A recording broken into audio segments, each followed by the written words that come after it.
Serokoma Recep Tayyip Erdoğan beşdari merasima imzaya rayedar ya 4-5 geyê bû. Herwa Erdoğan diyar kir Türkiye'ye asil eve û bertek nişanî wan kesan da ku dixwazin van serkeftinan reş bikin. Rojava Erdoğan de bu yereke li Almanya'ya jêbû. Telefonla aramak suretiyle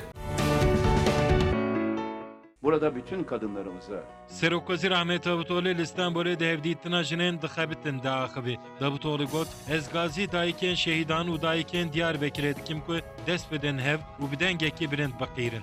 Herwa Davutoğlu diyar kir, dermanê hemû derdên ku bi terorê re derketine holê jinin.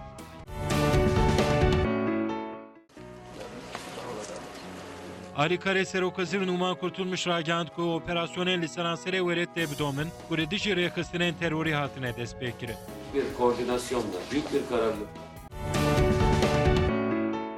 Ülkemizin birliği ve dirliği, Serokwezîr Ahmet Davutoğlu di mîtinga Partiya xwe ya li Antalyayê derbarê têkoşîna li dijî terorê de daxuyaniyên giring da. Serokwezîr destnîşan kir ku ji bo yekîtî û biratiya Tirkiyeyê hewcedarî bi rêveberiyeke xurt heye. ben sizi bu ülkenin umudu, bu ülkenin geleceği, Serokê giştiye CHP Kemal Kılıçdaroğlu li navçeya Elbîstana Meraşê bangê hilbijê êran kir. Davutoğlu da axaftina xwe de bangê ciwanan kir û got hûn ji me çêtir perwerde bûn û hûn ê Tirkiyeyê çêtir bi rêve bibin.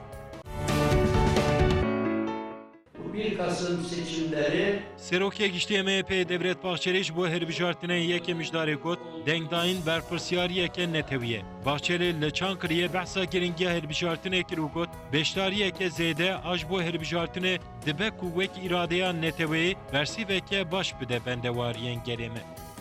oy vermeyi sadece de sandığa sahip